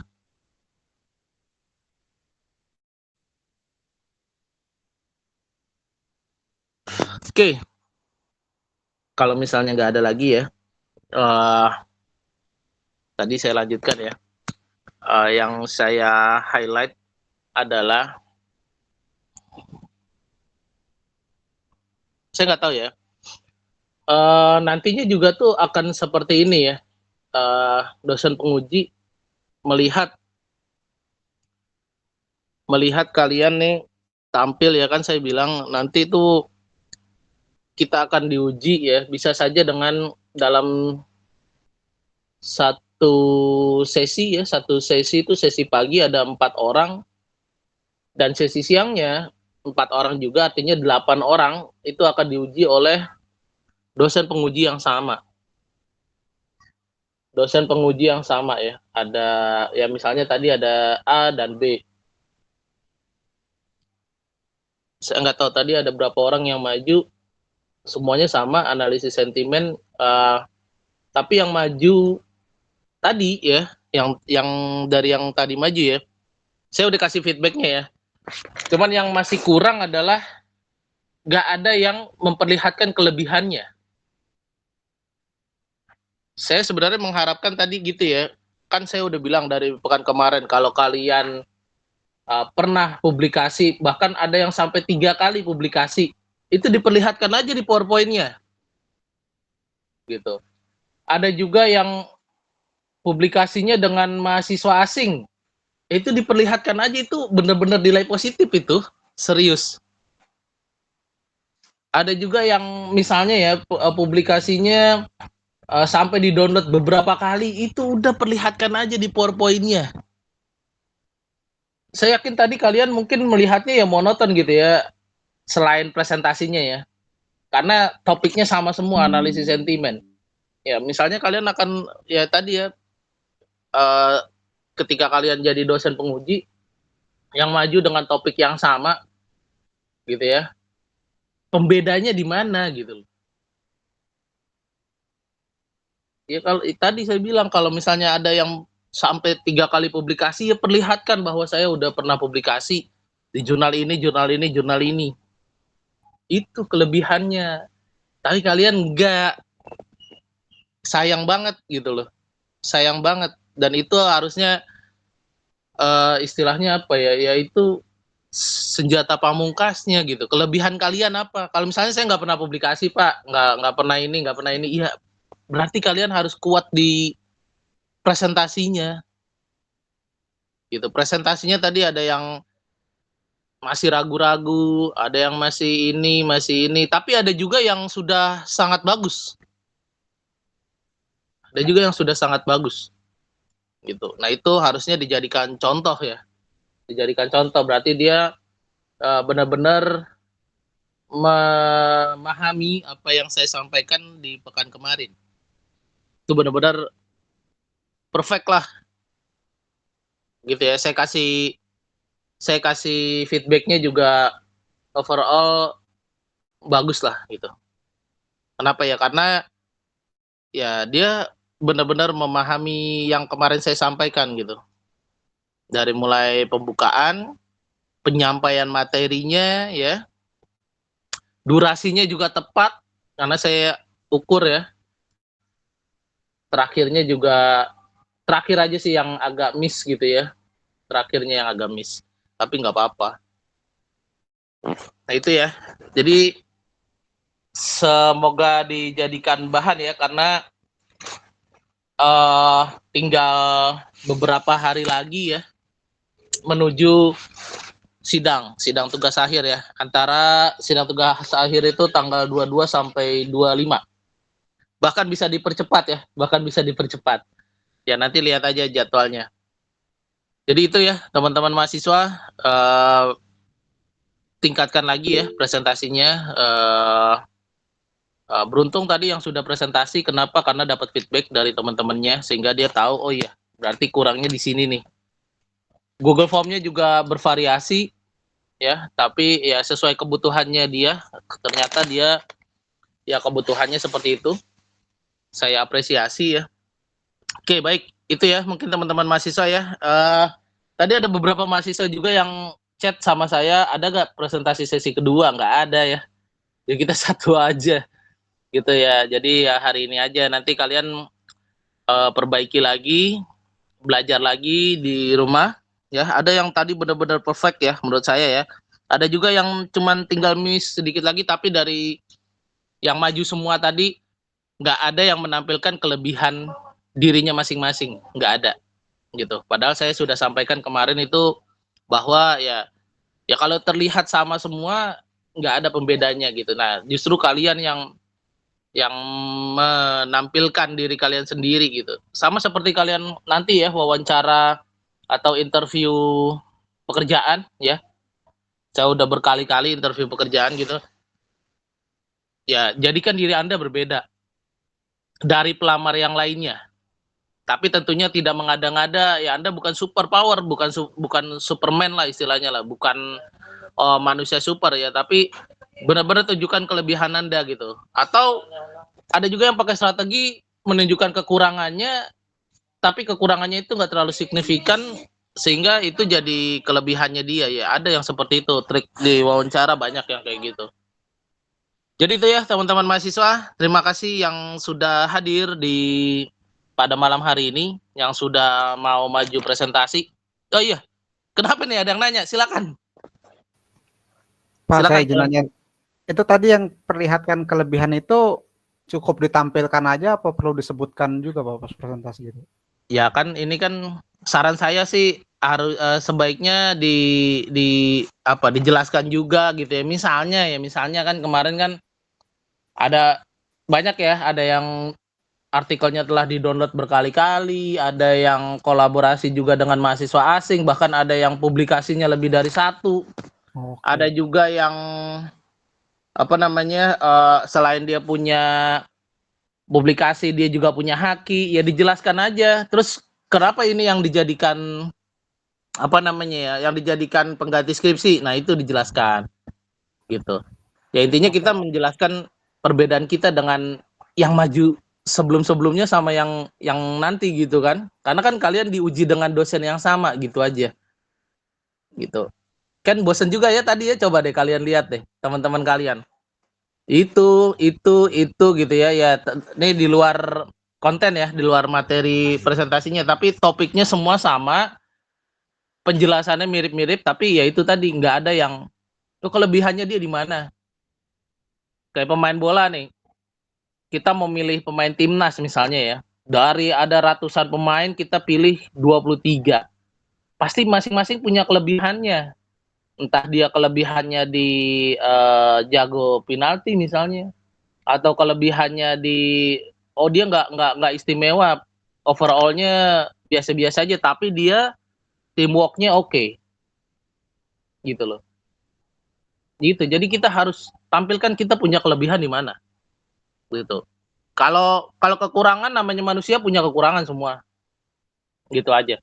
Tapi kelebihan kita ya tentunya tidak mengada-ngada ya, sesuai dengan data kita ngomongnya ya seperti itu. Itu jadi sesuatu pembeda sih menurut saya gitu. Nah, itu trik lah gitu ya. Oke, baik. Semoga terjawab ya. Pak, izin Pak, saya nanya Pak. Pak, kalau untuk tadi kelebihan diri sendiri, kalau misalnya saya bekerja sebagai data analisis dan pernah bootcamp gitu, gimana Pak? Hubungannya sama penelitiannya apa? Mungkin karena analisis sentimen gitu relevan gitu Pak. Ya kalau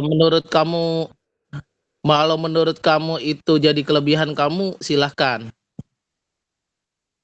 Ya, tapi ingat ya, gini, jangan sampai, apalagi nih kalau ngomongin bawa kerjaan ya, jangan sampai nih ternyata penelitian kamu biasa aja dan dosen penguji akan membandingkan dengan pekerjaan kamu.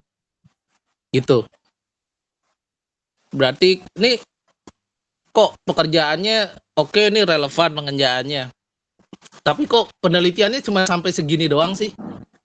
Misalnya ya, dibandingkannya ya. Atau mungkin nih kamu harusnya bisa lebih perform lagi karena ini pekerjaan sehari-hari kamu, kenapa cuma nembak Sinta 4 misalnya gitu. Kalau saya melihatnya gitu. Itu akan saya jadikan bumerang gitu. Kalau misalnya begitu ya. Kenapa ya? Karena ini setiap hari makanan kamu. Karena ini pekerjaan kan. Ini setiap hari makanan kamu, kenapa kamu cuma Sinta 4 gitu tuh. Pasti akan saya habiskan begitu ya, mahasiswa kelas karyawan sebelum-sebelumnya juga saya gituin gitu. Kalau yang relevan ya sama penelitiannya. Gitu. Ya jadi boleh aja, tapi ya itu tadi, overall pikirkan setiap celah pertanyaan yang ini akan ditujukan ke kamu gitu aja. Semuanya ya, bagi semua mahasiswa yang ada di sini ya. Pikirkan itu. Dari yang kalian tampilkan di penelitian, di naskahnya, di artikel, di presentasi, pasti dosen penguji akan cari celah itu untuk bertanya ke kamu. Gitu. Kenapa ya? Karena itu tugasnya dosen penguji. Sama kayak auditor. Auditor ya bukannya nyari yang udah bagus. Mereka nggak lihat yang udah bagus. Mereka cari yang belum bagus. Mereka akan cari celah yang kekurangannya di situ. Dan itu dijadikan pertanyaan. Supaya apa? Supaya perform lebih meningkat lagi gitu. Semoga terjawab ya. Sama kayak saya misalnya, saya setiap hari makan bakso. Terus kok tiba-tiba berarti selera kamu cuma sampai di sini aja baksonya gitu kan. Kenapa nggak meningkat ke yang lain? Kan setiap hari kamu makan bakso. Kayak gitulah. Gak nyambung juga ya bakso. Oke. Mungkin itu ya yang bisa saya sampaikan ya teman-teman mahasiswa. Terima kasih. Yang tadi Laila ya, tinggal Laila yang belum.